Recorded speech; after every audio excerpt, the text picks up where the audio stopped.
Halo, nama saya Dr. Steven, spesialis kedokteran okupasi dari Rumah Sakit Hermina Bitung.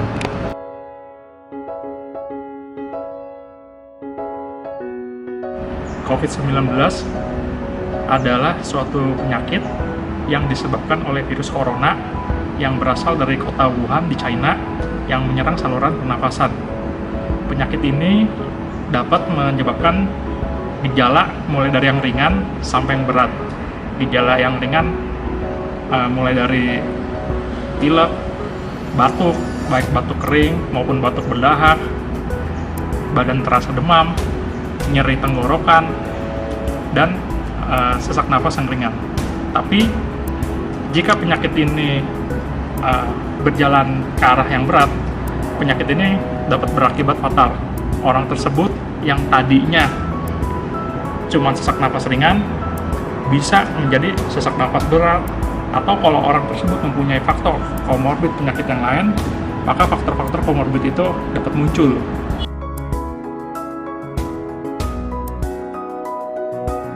Faktor komorbid adalah titik lemah pada orang tersebut sehingga orang tersebut dapat mempunyai gejala yang parah apabila terkena COVID-19.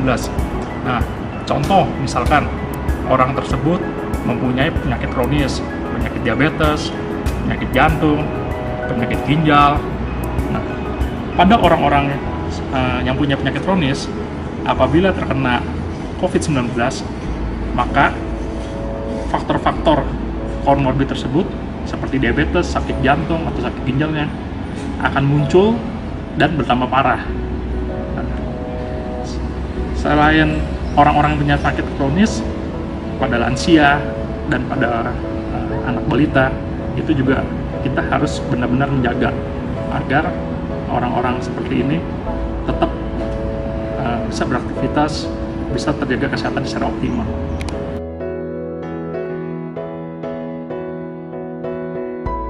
Kita harus menjaga pola hidup sehat dengan makan makanan yang bergizi secara teratur, istirahat yang cukup, menjaga kebersihan diri dan lingkungan, disiplin berolahraga, serta stop merokok.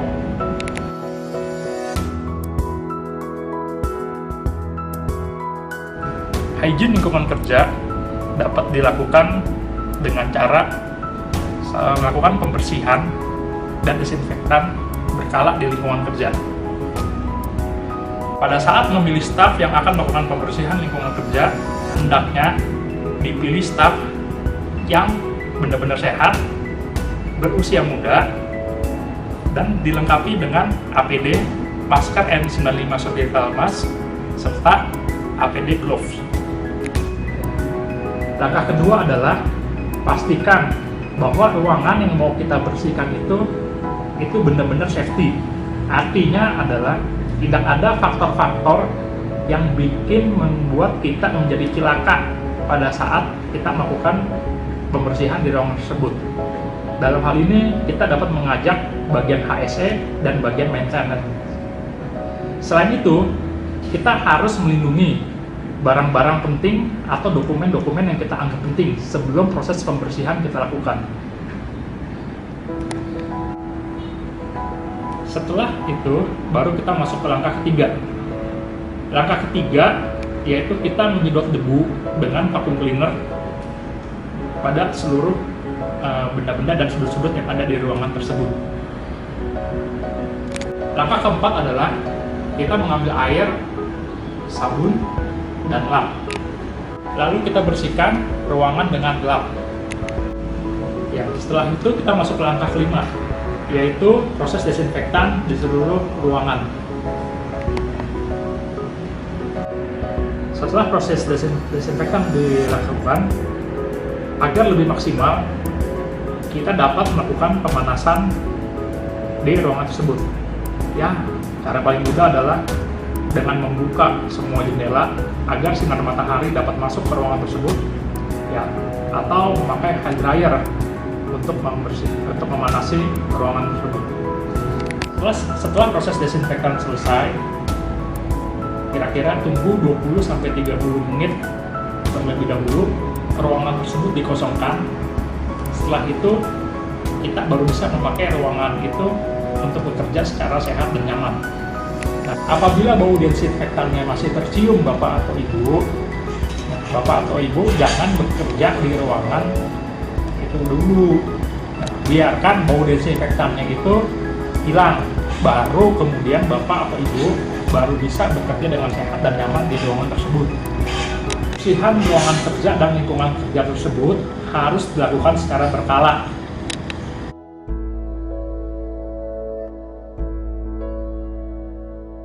Manajemen perusahaan harus melakukan screening kesehatan terhadap seluruh karyawan yang bekerja di lingkungan perusahaan tersebut. Dengan screening kesehatan tersebut, kita mengetahui profil kesehatan masing-masing karyawan yang bekerja di lingkungan perusahaan tersebut. Kita mengetahui karyawan mana yang sudah mempunyai gejala COVID-19 yang diperkirakan akan menularkan ke karyawan yang lain, atau yang lebih penting malah, kita dapat mengetahui karyawan-karyawan mana saja yang mempunyai faktor komorbid, yang tentunya hal ini mesti lebih diwaspadai karena pada karyawan-karyawan yang mempunyai faktor komorbid itu akan sangat berisiko. Faktor komorbid itu seperti yang saya ceritakan di video sebelumnya, bahwa faktor komorbid tersebut adalah titik lemah pada orang tersebut. Jika orang tersebut dari urusan kesehatannya kita mempunyai titik lemah, contoh misalnya orang tersebut sudah mempunyai penyakit kronis, sakit ginjal, sakit hipertensi, atau sakit apapun itu kita mesti lebih hati-hati.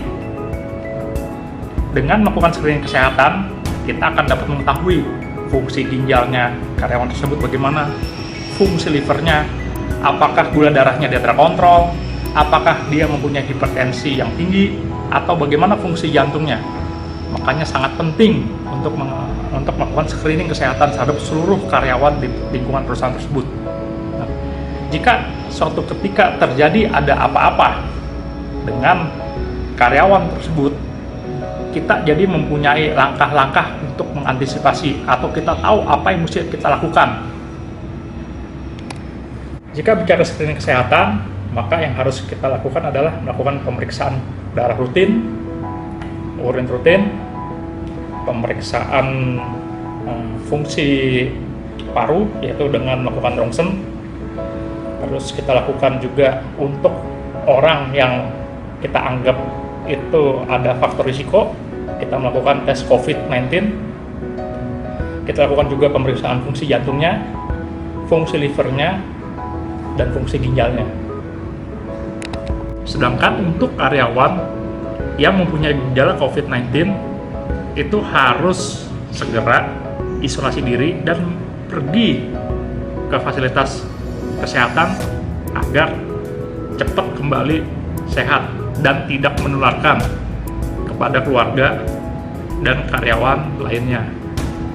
Perusahaan juga harus mempromosikan program kesehatan tentang bagaimana caranya kita bisa meningkatkan sistem imun di tubuh kita, bagaimana caranya kita menjaga hygiene kebersihan diri kita menjaga hygiene kebersihan lingkungan rumah kita, dan kita menjaga hygiene kebersihan lingkungan kerja kita.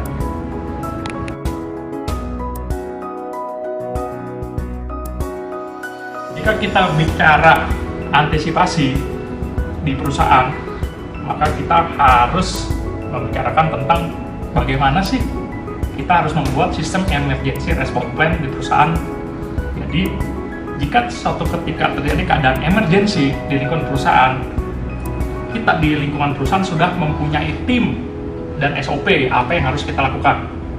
Nah, jika kita berbicara pembuatan sistem emergency di perusahaan, kita tentu harus mengetahui faktor-faktor apa sih yang akan membuat terjadinya kasus emergency tersebut di perusahaan.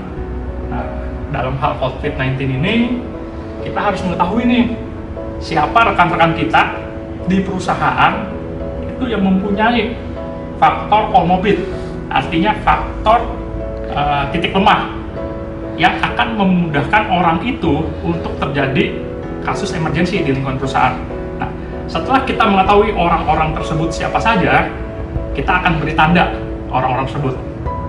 Selanjutnya, kita akan ngebangun suatu tim penolong, tim evakuasi, dan tim medis, dan dalam hal ini bantuan medis dasar di lingkungan perusahaan. Dan habis itu, kita coba polakan rumah sakit atau fasilitas kesehatan terdekat yang dapat menangani kasus emergensi tersebut.